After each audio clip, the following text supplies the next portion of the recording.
got together. And they decided they wanted somebody out on the river, in a boat, patrolling the Hudson, investigating wrongdoers and polluters and people who are breaking the law. Now, I've done a lot of environmental work. I've done pollution investigations. I was a commercial fisherman for 3 years too, which is where I learned how to run a boat. So when the Hudson River Fishermen's Association came to me and said, "Hey, John, would you like to be the Hudson River keeper?"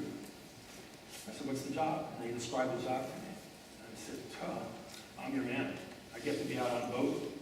That's my job."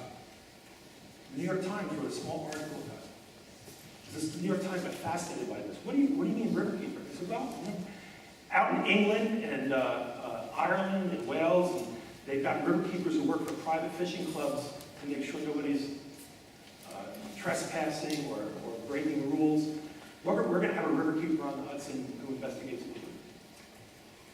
And the story just started spreading. Everybody got so excited about this. They were imagining this whole idea.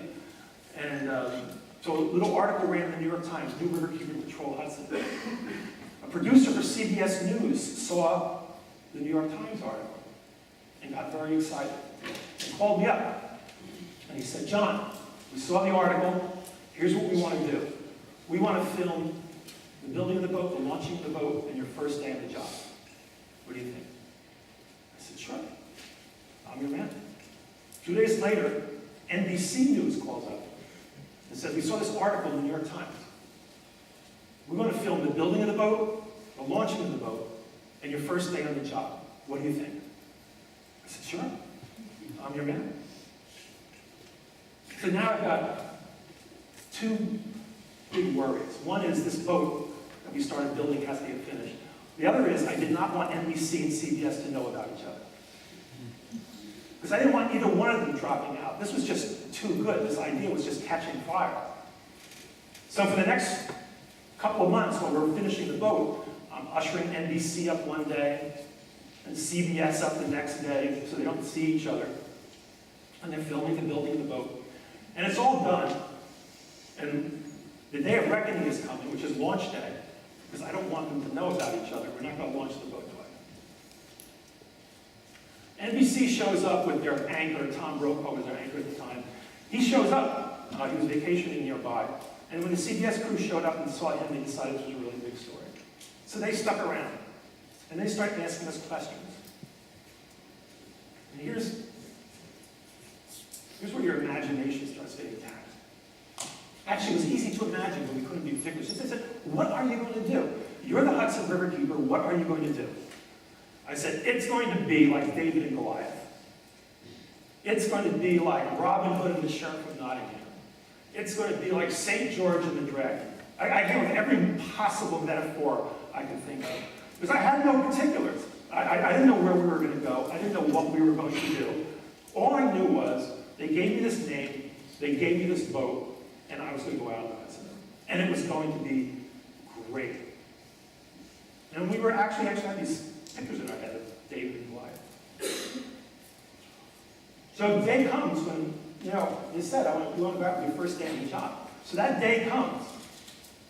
And the producer calls me up from NBC and he says, "John, we want to go out on your first day on the job. What are we going to do?" And I said, "Well, you know what? We're outfitting the boat. Let me call you back in a couple of days." Meanwhile, a state trooper gets in touch with me and says, "You're the river keeper now. I've got something I want you to look at. My boss won't let me look at it." I said, "What is it?" He said, "Oil tankers are sailing up the Hudson River right across from FDR's home in Hyde Park. They're anchoring. They're rinsing themselves out in the river, pulling up anchor and leaving." Whoa. I said, "This is great." Now, of course, this is the odd part. I'm the Hudson River keeper. I think this is great. I think this is great that there are tankers out there doing Hudson. Now I got something to do. And I got something to tell the TV producer. Oh, this is great.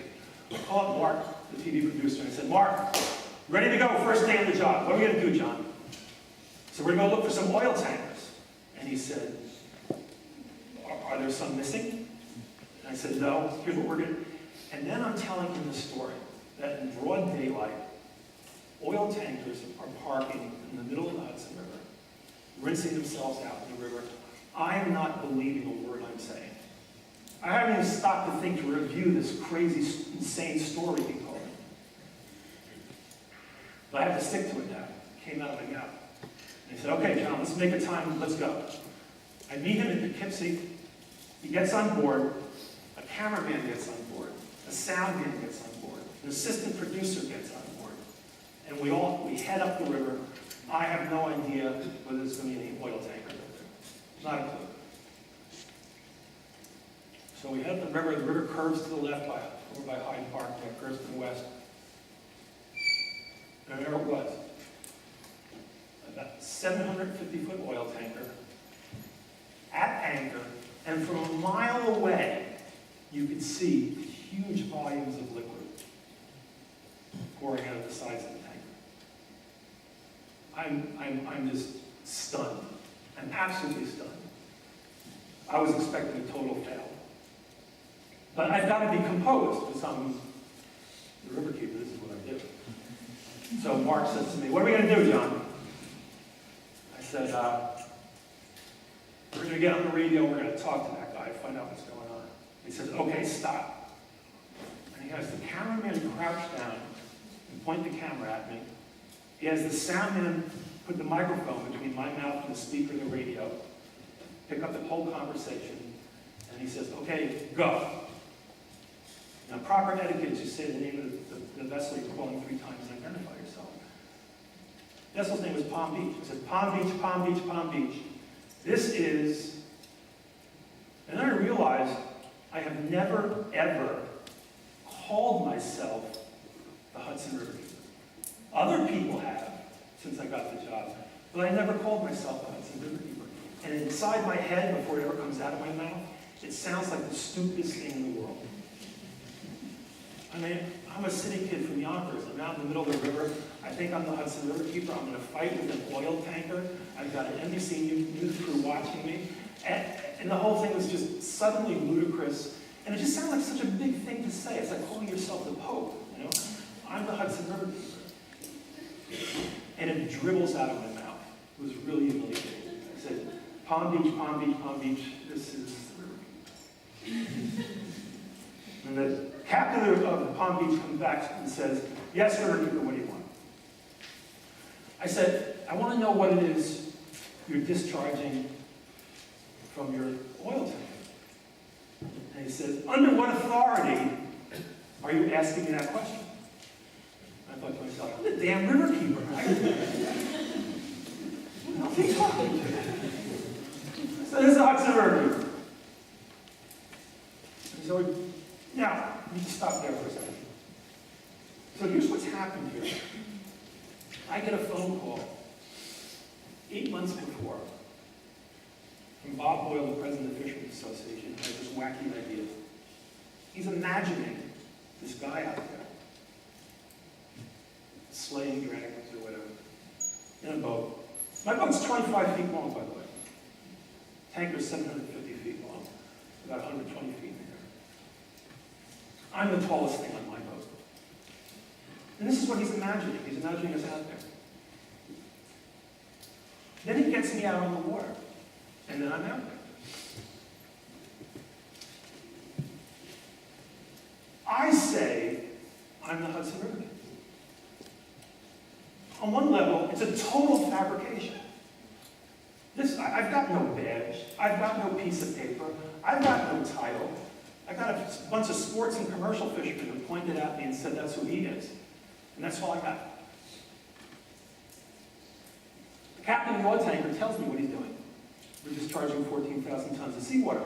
But if you've ever been in a gas station on a wet, rainy day, a dirty gas station, and you smell all the oil and gasoline and everything, that's what everything smelled like around this tanker. You could tell. And we took samples. We pulled up right next to the tanker with a bottle on a stick, took samples out of what was coming out of the tanker. Xylene, toluene, ethylene, benzene. But Mark wants me to talk to him, get more information from the captain of the tanker. He says, come on, make him say something. So what do I say to those things? I said, Palm Beach, under what authority are you discharging into the Hudson River? And very officiously, the captain comes back and says, under the authority of Exxon International. Mark, the producer, is doing a war dance on the deck of the boat. He can't believe he's gone out on the river in broad daylight with some jamoke from Yonkers calling himself the Hudson River People because fishermen said he was. And we catch the biggest corporation on the planet polluting in broad daylight. And we document it. Not only were they polluting, not only were they discharging, listen to the way this rolls out. I started following them. They started coming up a lot. They hadn't done it since the 40s. They were doing it all afresh. So I'm tracking them. Sometimes there's already an oil tanker in Hyde Park, and another oil tanker comes up and parks across from Port Ewing, 1,500 feet from the drinking water intake of the village of Port Ewing, rinsing out its tank. Not only were they rinsing themselves out, I spent the night watching them. They would rinse themselves out, and the tanker would go up in the air. Because they were, obviously we're taking on water. When you go down in the air, they would go up in the air. Then they'd go down in the air, down in the water, I'm sorry. And they'd stay down in the water. I thought to myself, well, what are they doing with all that water? Not only were they discharging in the Hudson River, they were taking water from the Hudson River, bringing it to the island of Aruba, and using it to run their refinery on Aruba. And when there was water left over, selling the water to Aruba as well. This is what we figured out along the way. Long story short, Exxon said, so we filed a lawsuit under the Clean Water Act. Section 505 of the Clean Water Act. Anybody can file a prosecution against the polluter who's not already being prosecuted, as if he were the Attorney General of the United States. It's a remarkable piece of law. And we filed it. Exxon said they'd go to the Supreme Court. The story spread like wildfire. It was told in Canada, it was told in Australia, it was told in the New York Times, the Wall Street Journal, People magazine, it was on NBC, it was on CBS. And for some reason, Exxon actually believed they were going to win public sympathy as an oil company doing this if they only explained themselves. And the more they explained themselves, the worse it got. They paid millions of dollars for what they did. Took all their tankers off the Hudson River. They had no business being there anyway. They weren't delivering anything on the Hudson River. They were just coming up to rinse out and steal the water. And although up to that point I had learned a lot of lessons about what you can accomplish with activism and advocacy, what I learned in the Exxon case just printed it indelibly in my head. Imagination, I'm not making myself out to be particularly courageous. I've watched this in other people. Imagination coupled with courage can change the world. Imagination plus courage can change the world. And it has.